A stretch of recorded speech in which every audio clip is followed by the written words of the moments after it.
আমি ব্যক্তিগতভাবে ছাত্রদের এই আন্দোলনের পুরোপুরি সমর্থন করি। ইনশাআল্লাহ জাতি এখন অনেক বুঝে, বিশেষ করে ছাত্র সমাজ। আলহামদুলিল্লাহ আমি দেখেছি, আপনারাও দেখেছেন, অনেক দায়িত্বশীল, অনেক বুঝবান। ইনশাআল্লাহ নতুন প্রজন্মের এই তরুণ ছাত্র সমাজের মাধ্যমে এই দেশ আবার সুন্দর হবে। কুটার নামে, এই সেই নামে, চেতনার নামে, মুক্তিযোদ্ধার চেতনার নামে ভুয়া মুক্তিযোদ্ধা বানায়া সবকিছু আপনি বাদ দেন। এটাও তো ওপেন সিক্রেট, সবাই জানে। 50,000-এর বেশি সংবাদপত্রে আসছে ভুয়া মুক্তিযোদ্ধা। মুক্তিযোদ্ধার চেতনার বিরুদ্ধে আপনি কথা বলার দরকার নাই। মুক্তিযোদ্ধা কোটাটাকেও আপনি আলাদা রাখেন। মনে করেন যে মুক্তিযোদ্ধা কোটা থাকুক, এটা থাকা দরকার, তাহলে ভুয়া মুক্তিযোদ্ধাদের কোটা কিভাবে থাকে? আজকে আবার গত 3 দিন যাবত গোটা জাতি রাস্তায় কেন? তোমাদের ভাগ্য খারাপই থাকবে।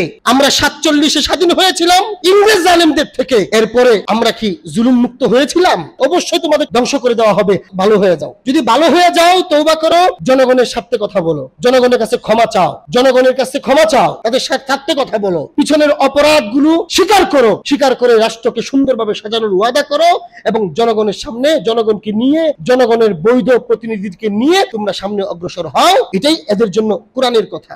তোমাদের ভাগ্য খারাপই থাকবে। আমার প্রিয় ভাইরা, মনের কথা, অনেক কষ্ট আমার মনে, আপনাদের মনেও আছে। আমরা 47-এ স্বাধীন হয়েছিলাম ইংরেজ জালেমদের থেকে। এরপরে আমরা কি জুলুম মুক্ত হয়েছিলাম? হই নাই। আমরা যদি ইংরেজ জালেমদের থেকে মুক্ত হওয়ার পরে এদেশে শান্তিপূর্ণ অবস্থান ফিরে পাইতাম, তাহলে 71-এর প্রয়োজন হতো না। 71-এ যুদ্ধের প্রয়োজন হয়েছে। বৈষম্যের বিরুদ্ধে যুদ্ধ, অরাজকতার বিরুদ্ধে যুদ্ধ, অসাম্যের বিরুদ্ধে যুদ্ধ, জুলুমের বিরুদ্ধে যুদ্ধ। 1971-এ যুদ্ধ করলাম যেই বৈষম্যের বিরুদ্ধে, যে অশান্তির বিরুদ্ধে, যে জুলুমের বিরুদ্ধে, যে নৈরাজ্যের বিরুদ্ধে, যে হিংস্রতার বিরুদ্ধে।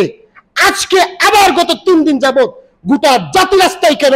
আমরা 55 বছরে মুক্তিযুদ্ধের চেতনার, মৌলিক চেতনার, বৈষম্য বিরোধী চেতনার, জুলুম বিরোধী চেতনার, হিংস্রতা বিরোধী চেতনার আমরা ফলাফল দেখি নাই। পার্থক্য এতটুকু, এক সময় করেছে ইংরেজ, এক সময় করেছে পাকিস্তানি বাহিনী, শাসক গোষ্ঠী, আর আজকে করছে আমারই ভাই, আজকে করছে আমারই কেউ, আজকে করছে আমারই প্রতিবেশী। সুতরাং জুলুম জুলুমই। ইংরেজ করেছে এটা যেমন জুলুম, পাকিস্তান রাষ্ট্রীয় দায়িত্বশীলরা করেছে এটাও যেমন জুলুম।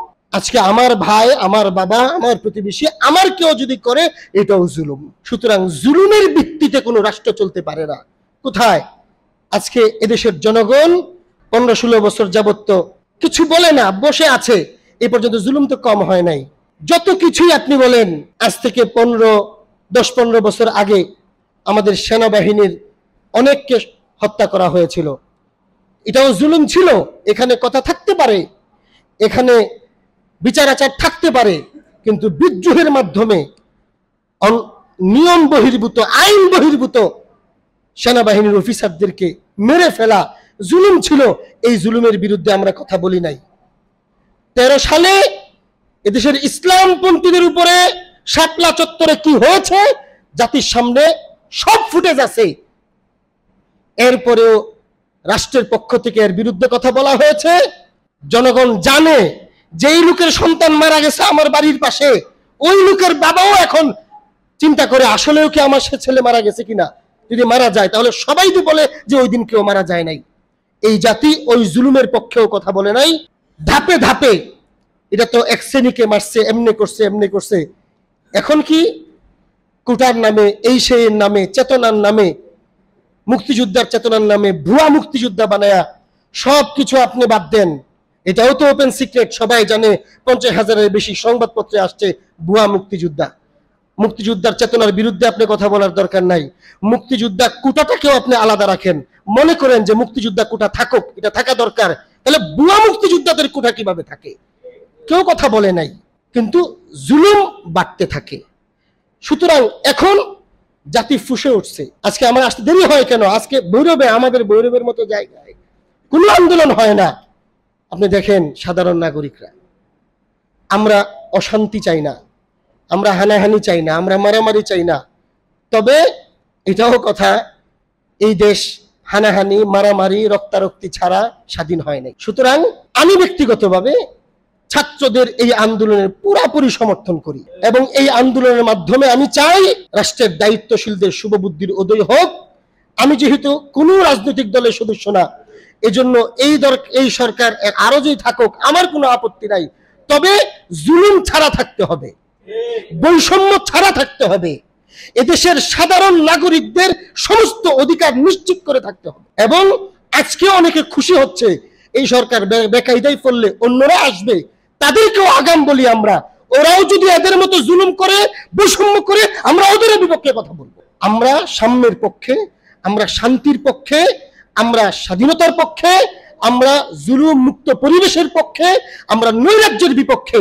তবে সাম্য, শান্তি এগুলাও কোনো দল, কোনো গোষ্ঠীর বানানো আইনে হতে পারবে না। দেশের সাধারণ নাগরিকদের বুঝ, বিবেক, বুদ্ধি, চিন্তার অনুযায়ী যেটা সাম্য, ওটাই হবে দেশের সাম্য। এই ভিত্তিতে আমরা আগেও কথা বলছি, আজকেও কথা বলি, এবং সামনেও যদি ওনারা থাকেন, ওনাদের শুভবুদ্ধির উদয় হোক। ওনারা আজকে বুঝো এই আয়াত কিন্তু জালেমদের জন্য। আল্লাহ জালেমদেরকে বলতেছেন অবশ্যই তোমাদেরকে ধ্বংস করে দেওয়া হবে, ভালো হয়ে যাও। যদি ভালো হয়ে যাও, তওবা করো, জনগণের স্বার্থে কথা বলো, জনগণের কাছে ক্ষমা চাও, জনগণের কাছে ক্ষমা চাও, তাদের স্বার্থে কথা বলো, পিছনের অপরাধগুলো স্বীকার করো, স্বীকার করে রাষ্ট্রকে সুন্দরভাবে সাজানোর ওয়াদা করো, এবং জনগণের সামনে, জনগণকে নিয়ে, জনগণের বৈধ প্রতিনিধিকে নিয়ে তোমরা সামনে অগ্রসর হও। এটাই এদের জন্য কোরআনের কথা।